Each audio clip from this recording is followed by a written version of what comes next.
Are you hearing? Can anyone hear?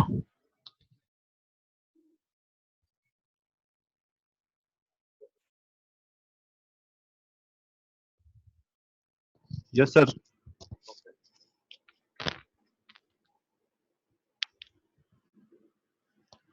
कल हम ये डिस्कस कर रहे थे डिस्टेंस प्रोटेक्शन डिस्कस कर रहे थे डिस्टेंस प्रोटेक्शन में we have completed the impedance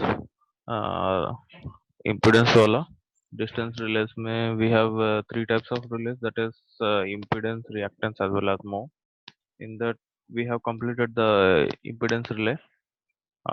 In impedance relay, what we have done is we have seen the characteristics where you are getting this RX diagram, you are getting a whole circle where there is a positive torque region and there is a negative torque region. In positive torque region, your relay was getting operated. In negative torque region, there was no operation. And coming to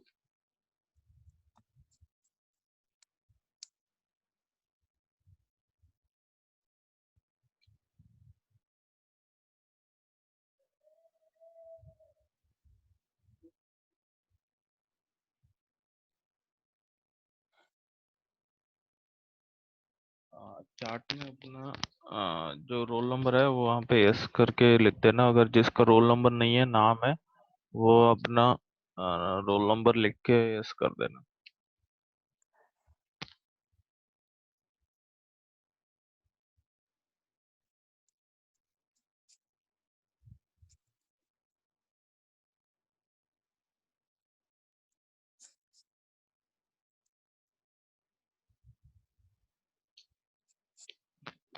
40 minute की class है, 10 minute तो ये लग जाएगा।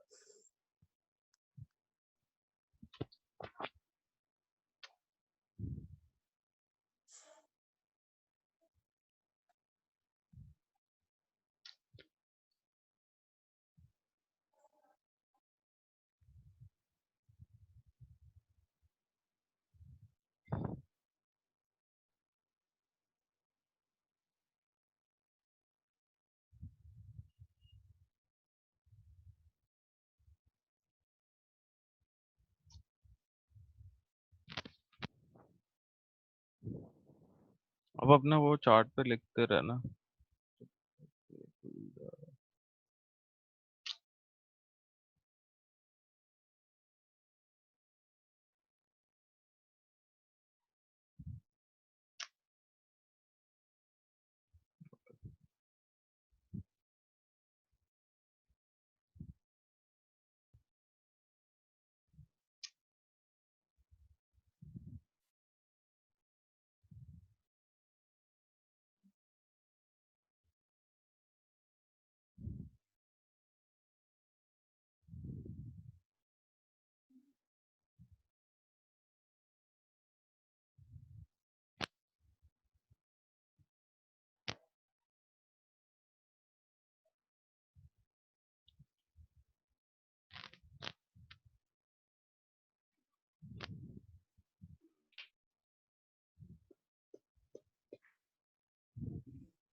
Actually हाँ, Moodle का जो problem आ रहा था, आप लोग को क्विज भी चल रहा है जो है। लॉकडाउन क्विज 1 और 2 हो गया था, और कल का मैं वो मूडल के चक्कर में मैंने ये 8 बजे कराया था। 8 बजे मैसेज किया था। एक्चुअली टाइम कम होगा, शायद कोई व्हाट्सअप देखा भी नहीं होगा, तो मैं सोच रहा हूँ उसको दोबारा मतलब सेम क्विज को दोबारा अपलोड करें। मैं थोड़ा सा टाइम एक्सटेंड कर लेंगे। और ये असाइनमेंट वाला है, अभी फिलहाल तो होल्ड पे रखो। हमें ये बताया गया कि मूडल बहुत हैवी ट्रैफिक की वजह से पूरा सर्वर को रीसेट करना पड़ेगा। अगर सर्वर रीसेट करेंगे, सुन पा रहे हो ना सब लोग? Yes sir. हाँ, तो जो उस प्रॉब्लम की वजह से रीसेट होगा तो पूरा डेटा उड़ जाएगा, चाहे वो असाइनमेंट हो, वो सब कुछ। अभी मुझे आज तो पहले रीसेट करना, वो पूरा डेटा सेव करूंगा जितना हो सके। और अगर उसमें अगर कोई प्रॉब्लम आई, अगर गलती से कुछ उड़ गया, तो हो सकता है कि दोबारा होगा। तो इसलिए आप लोग जो भी असाइनमेंट अभी तक जो सबमिट किए हैं, आप अपना फाइल ऐसे ही रख लो जो अपलोड किया है। हो सकता है आप दोबारा अपलोड करना पड़े। मैं मैक्सिमम कोशिश करूंगा कि ऐसा ना हो, बट वो डिपेंड करता है कि ये कैसे रीसेट करेंगे। पूरा रीसेट करेंगे तो सब कुछ उड़ जाएगा। अगर थोड़ा बहुत जो इस सेमेस्टर का related high maximum amount of files जो है वो साइज के हिसाब से डिलीट होगा तो दिक्कत नहीं आएगी। अब डिपेंड करता है, वो तो आज रात 12 बजे के बाद ही पता चलेगा। आज 11 बजे तक हमें टाइम दिया था कि पूरा अपना डेटा ड्राइव में सेव कर लो। अब जितना हो सकता है वो सेव तो कर ही लेंगे। तो अभी तो आप ये सोच लेना कि सब कुछ अभी फिलहाल तो होल्ड पे है। आज का जो अभी असाइनमेंट सबमिट करना था, लास्ट डेट था, या कल का भी था, अभी फिलहाल तो मैं सारा एक्सटेंड कर दूंगा। आप ये सोच लो अभी कुछ असाइनमेंट और क्विज के बारे में अभी कुछ नहीं है। अभी दो दो दिन तक, मैं जब तक इन्फॉर्म ना करूं। हाँ, ये डिस्कस कर रहे थे हम कल। कल क्या डिस्कस कर रहे थे, ये जो कैरेक्टरिस्टिक्स है, और इसमें जो सर्कल के अंदर जो शेडेड पार्ट है, उस शेडेड पार्ट में आपका इम्पिडेंस का वैल्यू आएगा। मतलब root over R square plus X square करके जो वैल्यू आएगा, अगर वो इसके अंदर है, जो फॉल्ट इम्पिडेंस उसके सेट इम्पिडेंस से नीचे हो, तो ये पॉजिटिव टॉर्क रीजन में the relay will operate. Relay will not operate when it is in negative torque region. जब होगा जब आपका फॉल्ट इम्पिडेंस जो है सेट इम्पिडेंस से ग्रेटर देन होगा। प्रमोद यादव, क्या क्वेश्चन है? प्रमोद यादव, हैंड राइज किया तो कुछ क्वेश्चन है या ऐसी मजे में कर रही है? चलो, हाँ, Sir, your लेकिन voice is coming low, sir. एक सेकंड, अब क्लियर है? हाँ सर, थोड़ा आ रहा है, सही आ रहा है। हाँ हाँ, ये हम your internet connection is unstable. अब क्लियर है सबको? अब चार्ट में एक बार लिख Yes, दो। sir. Yes sir, yes sir. हाँ, ये है कि ये आपका इम्पिडेंस रिले है। इसका सर्टेन डिसएडवांटेजेस है। आपका जो डिसएडवांटेजेस है, सर्टेन डिसएडवांटेजेस की वजह से ये इम्पिडेंस रिले का कुछ मॉडिफिकेशन कर सकते हैं। वो डिसएडवांटेजेस क्या है कि फर्स्ट है कि आपका ये रिले नॉन डायरेक्शनल है। अगर can it can operate for both the fault from a point where the relay is connected. यहाँ पे क्या होगा, सपोज इंटरनल और एक्सटर्नल फॉल्ट्स होता है। इंटरनल एक्सटर्नल फॉल्ट्स मतलब सपोज पॉइंट ए से पॉइंट बी तक आपने लिया, उस पॉइंट ए से पॉइंट बी,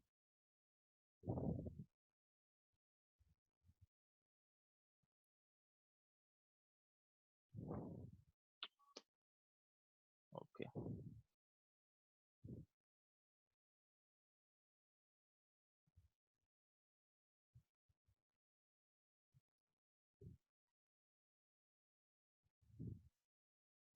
बार बार स्ट्रक हो रहा है। हाँ, एक पॉइंट ए से पॉइंट बी तक लिया, उस पॉइंट ए के और पॉइंट बी के बीच में एक आपका इम्पिडेंस रिले कनेक्टेड है। अगर उस पॉइंट के बीच में अगर ऑपरेट हुआ, वो इंटरनल फॉल्ट है। अगर पॉइंट बी के उस तरफ या पॉइंट ए के इस तरफ, लेफ्ट साइड, पॉइंट ए और पॉइंट बी के बीच में ऑपरेट हुआ, तो वो इंटरनल फॉल्ट हो गया। अगर पॉइंट ए के लेफ्ट साइड में या पॉइंट बी के राइट साइड में ऑपरेट हुआ, वो एक्सटर्नल फॉल्ट हो गया। ये डिसाइड नहीं कर पाता है जो इम्पिडेंस रिले है आपका। is requesting remote of your control scheme, क्यों? ये नॉन डायरेक्शनल होता है। मतलब ये कि क्या हो गया भाई, rule number 60, it is non directional. अरे यार, this relay can operate only for the fault, can operate for faults both as internal as well as external। ये डिसएडवांटेज है, क्योंकि आपका कैरेक्टरिस्टिक्स देखोगे आपका बहुत ये नॉन डायरेक्शनल है, इवन पॉजिटिव साइड के लिए भी ऑपरेट करेगा, नेगेटिव साइड के लिए भी ऑपरेट करेगा। ये सर्कल आप देखोगे, ये नेगेटिव आर और एक्स भी है, ये पॉजिटिव आर और एक्स भी है। अगर इसको एक ही साइड में ऑपरेट करना है, मेरा कैरेक्टरिस्टिक्स कैसे होना है, सेमी सर्कल होना है। जो ये पूरा सर्कल है, जब वो सेमी सर्कल हो जाएगा मेरा कैरेक्टरिस्टिक्स, तब वो डिसाइड कर पाएगा कि फॉल्ट एग्जैक्टली कहाँ पे हुआ है। नॉन डायरेक्शनल इसलिए है क्योंकि ये पॉइंट ए और पॉइंट बी के बीच में जो फॉल्स है उसके अलावा भी ये ऑपरेट करेगा। सपोज मैं आपको ये डायग्राम देखूं,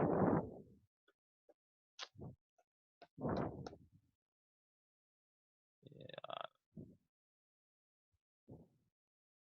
फिर से अटक गया।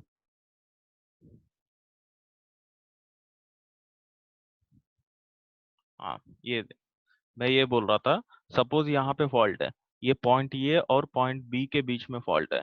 ये इंडिकेट करेगा कि इंटरनल फॉल्ट के लिए यहाँ पे जो इम्पीडेंस रिले लगा हुआ है वो ऑपरेट कर रहा है।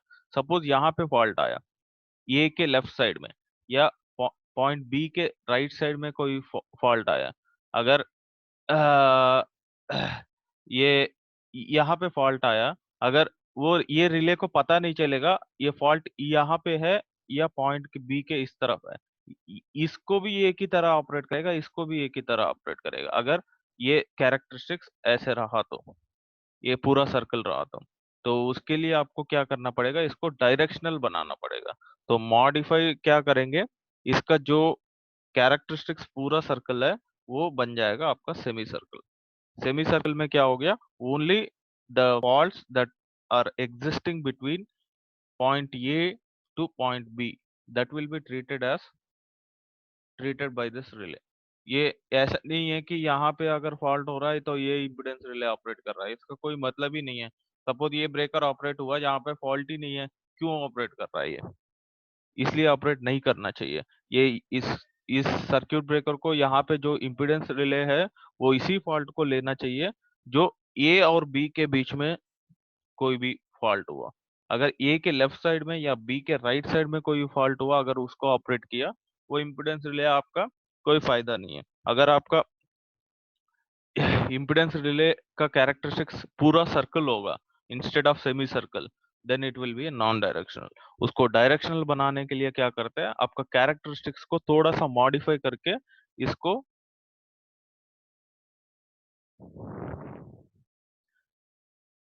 यहाँ से ये यहाँ से कैरेक्टरिस्टिक्स ऐसे बने।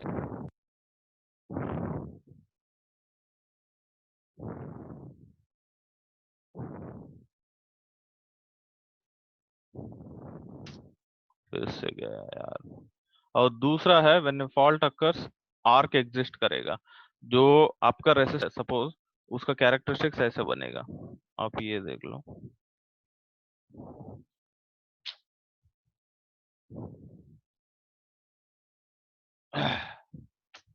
when the fault occurs arc existing arc तो एग्जिस्ट होगा, हाँ, जैसे हमने प्रीवियसली डिस्कस किया। जहाँ पे आपका सर्किट ब्रेकर लगा था वहां पे आपका कॉन्टैक्ट सेपरेट किया है। जब इम्पीडेंस रिलेटेड फॉल्ट डिटेक्ट करने के बाद, आपका जो फॉल्ट डिटेक्ट होने के बाद आपका, हाँ,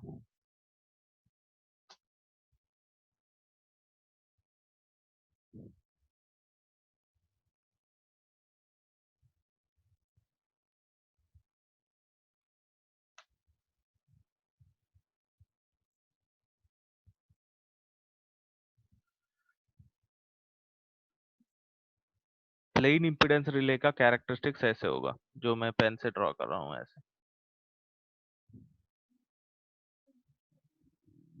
एक second,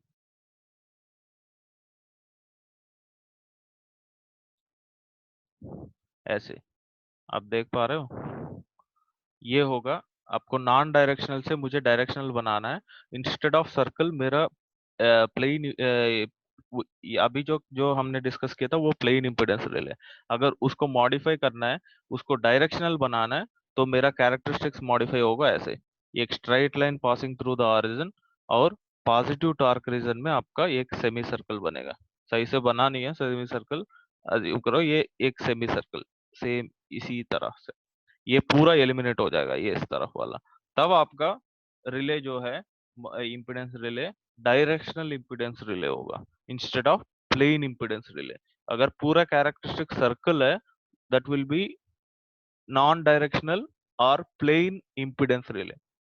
remember the word plain impedance relay. And अगर आपका कैरेक्टरिस्टिक्स मॉडिफाई हो गया एक सेमी सर्कल की तरह जैसे कि यहाँ पे ड्रॉ किया है, तो वो हो गया आपका directional impedance relay.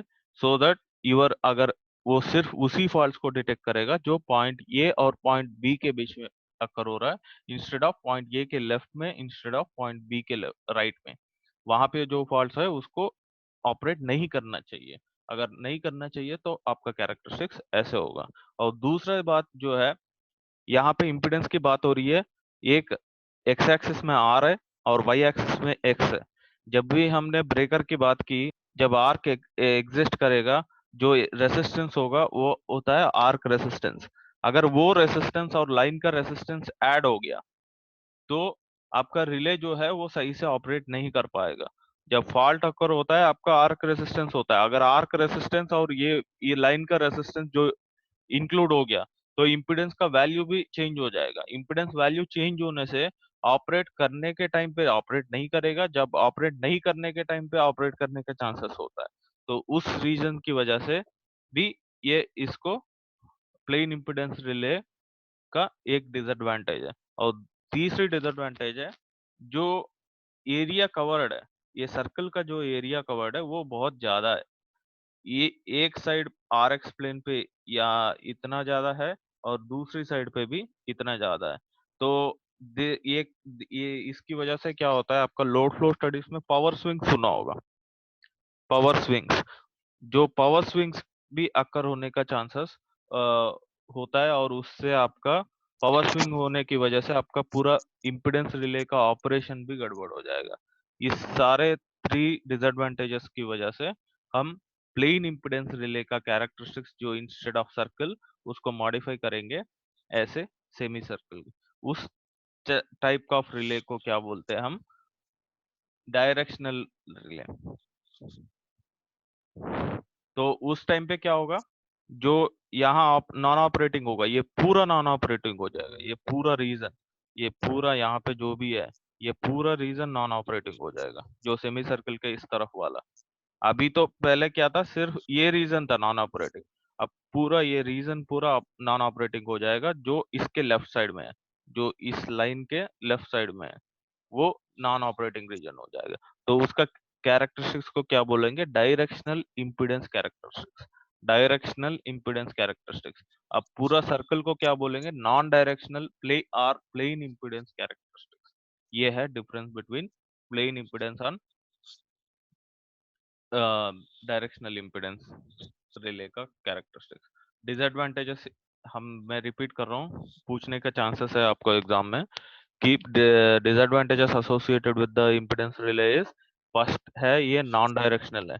Non directional होने की वजह से आपका इंटरनल और एक्सटर्नल फॉल्ट के बीच में जो डिफरेंस है वो कैलकुलेट नहीं कर पाता है। उसकी वजह से आपका ये रिले डायरेक्शनल बनाना पड़ेगा। डायरेक्शनल बनाना पड़ेगा तो मतलब आपका कैरेक्टरिस्टिक्स मॉडिफाई होगा एक सेमी सर्कल की तरह।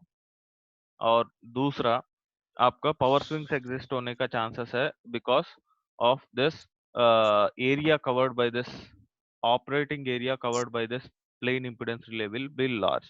और तीसरा है आपका आर्क रेसिस्टेंस जोड़ने की वजह से, इवन इस रेसिस्टेंस की वजह से आपका पूरा रिले का ऑपरेशन गड़बड़ होने का चांसेस है, क्योंकि आर प्लस ये जो कैपिटल आर यहाँ पे एक्स एक्सिस में है वो आपका लाइन का इम्पीडेंस है, लाइन का रेसिस्टेंस है।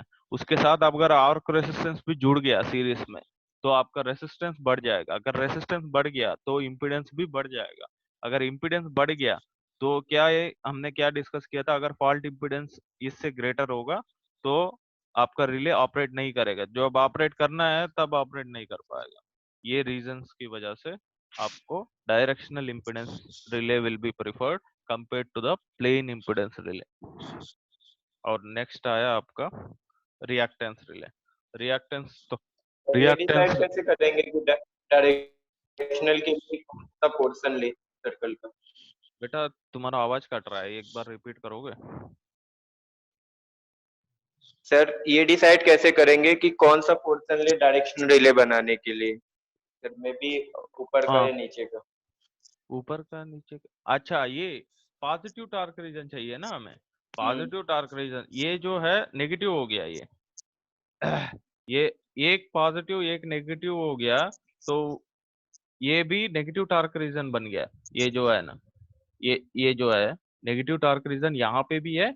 और ये पूरा आपका, अगर ये डायरेक्शन ही इंडिकेट नहीं करेगा, जब डायरेक्शन नहीं इंडिकेट करेगा तो दूसरे फॉल्ट के हमें ऑपरेट नहीं कराना चाहिए। तो ये डिसाइड करेंगे कि depending on the application, suppose A के उस नहीं लगा है, उस टाइम पे हम ये प्लेन इम्पिडेंस यूज कर सकते हैं। प्लेन इम्पिडेंस तब यूज नहीं कर सकते जब आपका उसका पोर्शन का रिले अलग है, उस सिर्फ इंटरनल फॉल्ट्स के लिए अप्लाई करना है। तो इस नॉन डायरेक्शनल को डायरेक्शनल बनाना है, तो आपका रिले का कैरेक्टरिस्टिक्स ऐसे चेंज होगा। नॉन डायरेक्शनल को डायरेक्शनल, डायरेक्शनल चाहिए तब ऐसे जाएंगे। अगर नॉन डायरेक्शनल भी मेरा काम चल रहा है उस प्रोटेक्शन के लिए, तो मैं नॉन डायरेक्शनली यूज करूंगा। इतना फर्क है। Sir depend on directional changing. So sir उसका Okay. फॉल्ट इम्पीडेंस चेंज होगा क्या? Depending on directional changing, plain impedance change करेंगे सर तो उसका फॉल्ट इम्पीडेंस भी चेंज होगा सर? डायरेक्शनल में यहाँ पे किस डायरेक्शन की बात कर रहा हूँ, ए के लेफ्ट में या बी के राइट में अगर फॉल्ट हुआ, वो डिसाइड नहीं कर पाएगा। मतलब यहाँ पे नॉन डायरेक्शनल और डायरेक्शनल, और जो हमने डायरेक्शनल रिले का नॉन डायरेक्शनल और डायरेक्शनल में इतना फर्क है कि यहाँ पे डायरेक्शनल और नॉन डायरेक्शनल जब बता रहा है, ये नॉन डायरेक्शनल हो तो इंटरनल और एक्सटर्नल फॉल्ट का डिफरेंस नहीं कर पाएगा। अगर डायरेक्शनल हो तो इंटरनल फॉल्ट क्या है, एक्सटर्नल फॉल्ट क्या है, वो डिसाइड कर लेगा ये। Okay sir, okay sir. और नेक्स्ट आया आपको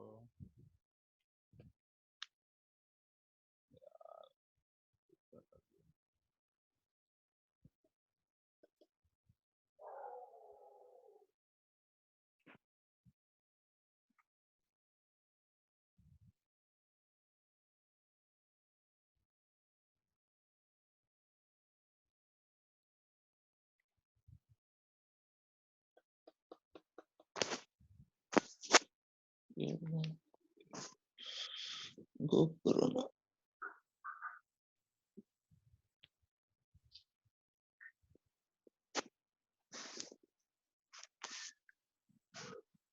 आप चार्ट में लिख देना, वो भूल मत जाना वो यस करके।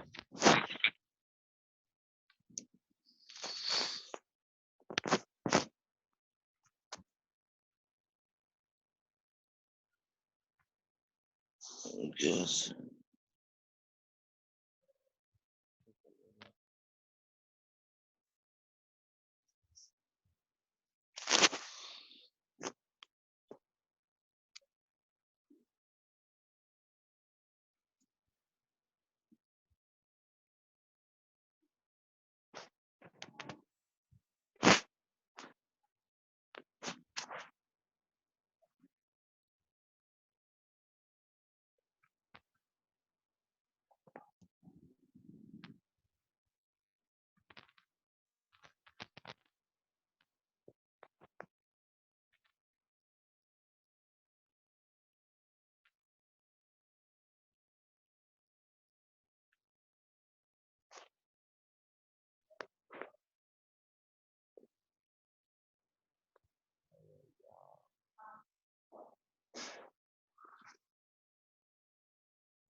गो corona.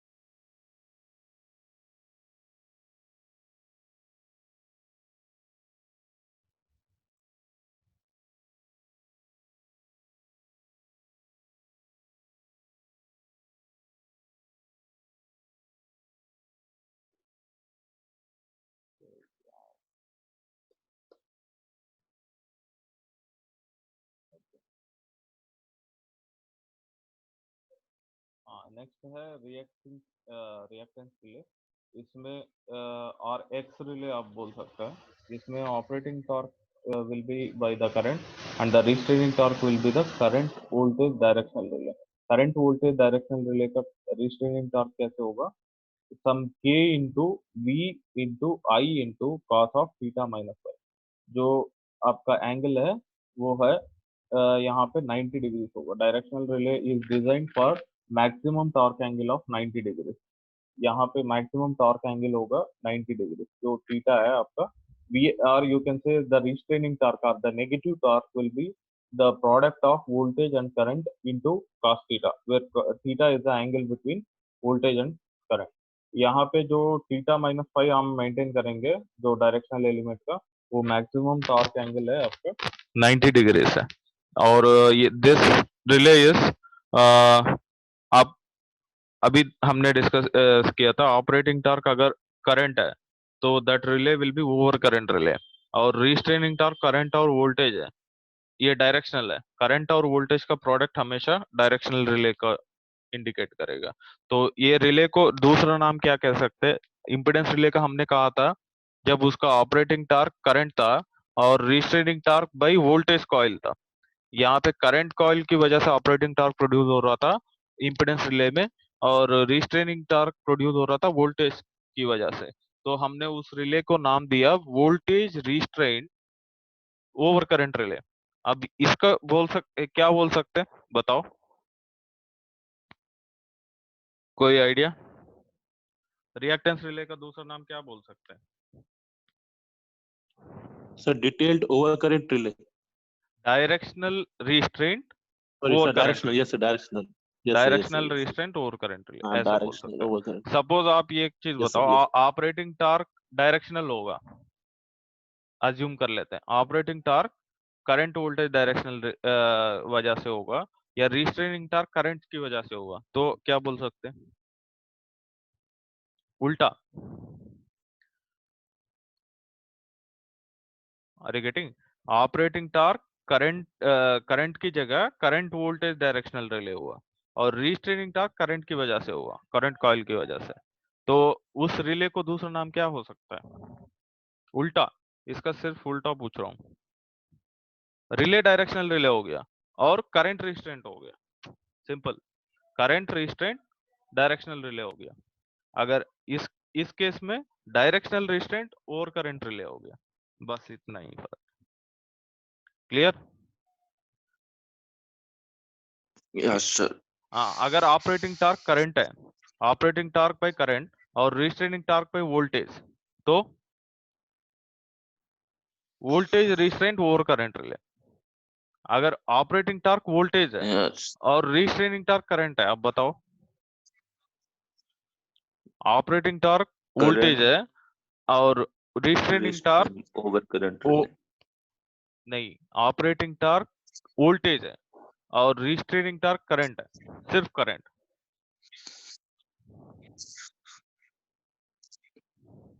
Restraining current over current relay.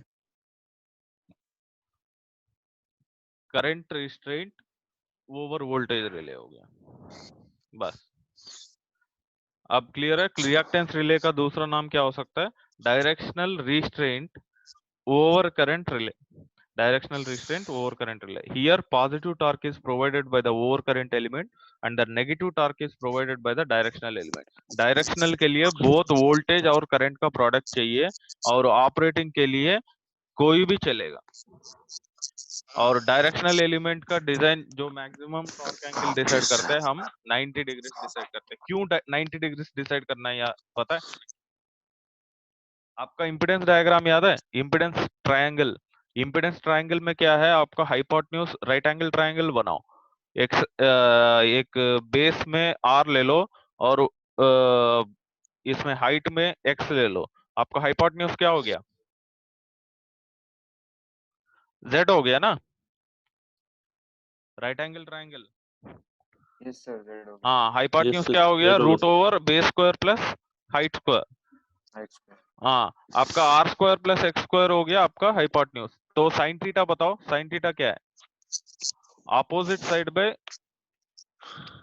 Sign theta क्या है? एक्स बाय एच नहीं X by Z X by R sine theta क्या है? ऑपोजिट साइड बाय हाइपोटेन्यूज, और cos theta adjacent side by hypotenuse. तो साइन थीटा क्या हो गया?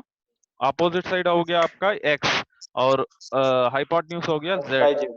तो x इज इक्वल टू क्या हो गया? z sin थीटा हो गया, यस सर राइट? हाँ, तो डायरेक्शनल एलिमेंट यस के सर लिए मैक्सिमम टॉर्क एंगल हम 90 डिग्री से रखेंगे।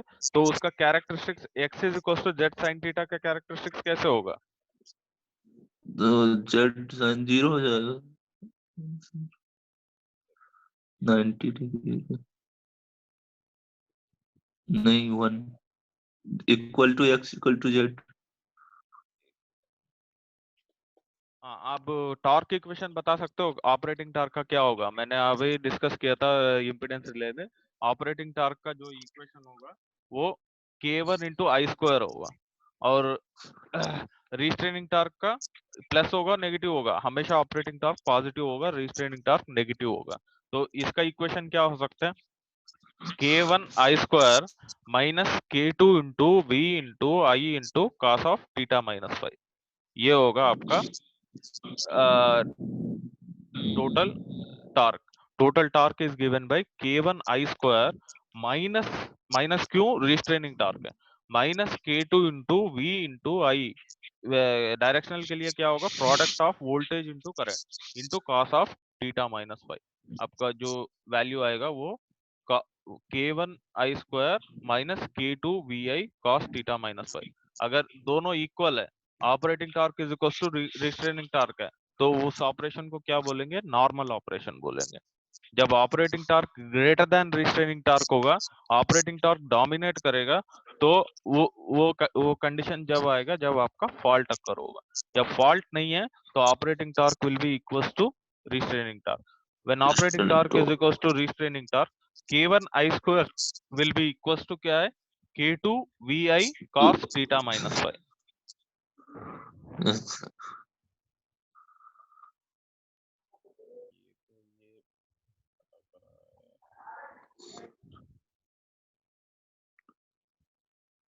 अच्छा, तो मोबाइल में ले लेते हैं।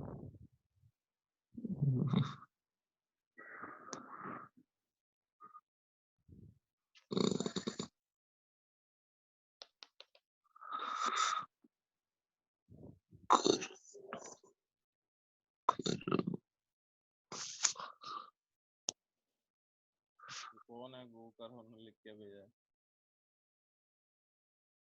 हाँ, ये है आपका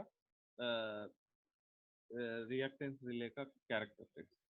आप ये देख सकते हो, रिस्ट्रेनिंग कॉइल क्या डिस्कस किया था हमने? वोल्टेज और करंट दोनों, और पोलराइजिंग कॉइल और ऑपरेटिंग कॉइल दोनों एक ही है। तो उसका स्ट्रक्चर क्या है ऑपरेटिंग कॉइल का? ये वाला 2 वाला भी, और 1 2 3 4 है आपका पूरा कॉइल।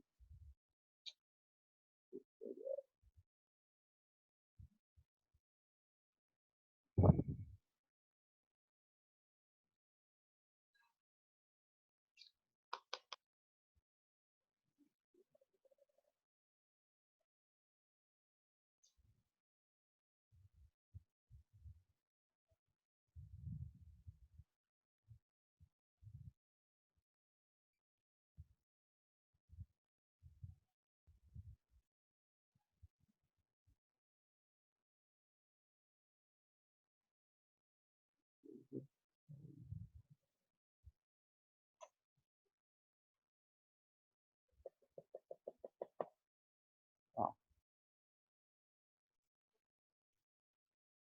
टाइमिंग हो गई ये आपका RX रिएक्टेंस रिले का कैरेक्टरिस्टिक्स है। अभी हमने डिस्कस किया था Z sine theta is equal to reactance.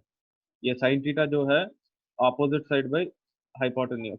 Hypotenuse आपका हो गया z, और ऑपोजिट साइड हो गया आपका x। x by z is equal to sine theta, then x is equal to z sine theta, that is equals to k1 by k2. k1 is constant and k2 is constant. k1 is related to operating torque, k2 is related to restraining torque. ये आपका positive और negative reason जब आएगा, जब आपका characteristics जो है वो स्ट्रेट लाइन होगा। स्ट्रेट लाइन क्यों होगा? स्ट्रेट लाइन क्यों होगा? पैरेलल टू एक्स एक्सिस कैसे होगा? X is equal to K1/K2 है ना?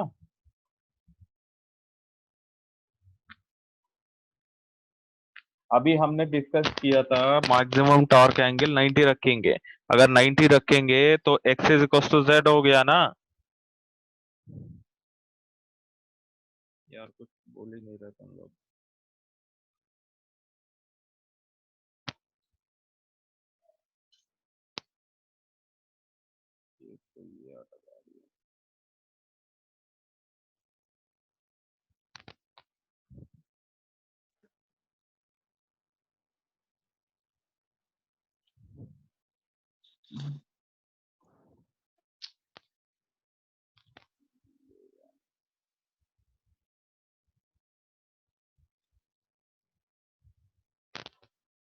If you see the operating characteristics of relay, it will be a straight line parallel to x-axis, that is r-axis on rx diagram. अगर r और x के बीच में आप diagram बनाओगे उसको बोलते हैं rx डायग्राम। वो आपका इम्पीडेंस रिले में जो आया था वो सर्कल आया था। एक रिएक्टेंस रिले में जो कैरेक्टरिस्टिक्स आएगा स्ट्रेट लाइन आएगा। तो स्ट्रेट लाइन क्या इंडिकेट करेगा? The resistance component of the impedance has no effect on the operation of the relay. It responds only to the reactance of the impedance. Z is equal to क्या है? R plus JX। तो resistance से कोई लेना देना नहीं है। ये रिएक्टेंस रिले में ओनली रिएक्टेंस वैल्यू अगर चेंज हुआ तभी ऑपरेट करेगा। रेसिस्टेंस अगर चेंज हुआ या नहीं हुआ कोई मतलब ही नहीं है। अगर बात आई, हमने इसकी बात की है, इम्पीडेंस रिले में एक डिसएडवांटेज था, अगर आर्क रेसिस्टेंस प्रोड्यूस हुआ जब ब्रेकर को ओपन किया और उस आर्क रेसिस्टेंस आपका रेसिस्टेंस में जुड़कर जो इम्पीडेंस टोटल इम्पीडेंस पे फर्क आएगा उसकी वजह से आपका रिले ऑपरेशन में गड़बड़ होगा। लेकिन रिएक्टेंस में वो प्रॉब्लम ही नहीं आएगा। रिएक्टेंस में क्यों नहीं आएगा वो प्रॉब्लम? क्योंकि ये रिएक्टेंस सिर्फ रिएक्टेंस के वैल्यू चेंज होने पे ही ऑपरेट करेगा। इस ये रिले रेसिस्टेंस का वैल्यू पे डिपेंड नहीं करेगा। अगर आर्क रेसिस्टेंस एग्जिस्ट भी हो गया, अगर आर्क रेसिस्टेंस लाइन रेसिस्टेंस से जुड़ भी गया तो रिएक्टेंस रिले ऑपरेट नहीं करेगा। ये है biggest advantage of reactance relay. Reactance relay is independent of resistance. Reactance only depends on the value of reactance. अगर रिएक्टेंस चेंज हुआ तभी आपका वैल्यू चेंज होगा, अदरवाइज रिले ऑपरेट करेगा या नहीं ऑपरेट करेगा that will B only decided by the reactance, hence the name reactance relay. अगर ये relay will operate only for those impedance whose heads lie above the operating characteristics, whether below or above the r axis. Here the line above this will indicate the negative torque region and the line below this will indicate the positive torque region. This is the difference between reactance and impedance relay. Reactance relay कहाँ पे use कर सकते हैं? Short transmission line में use कर सकते हैं।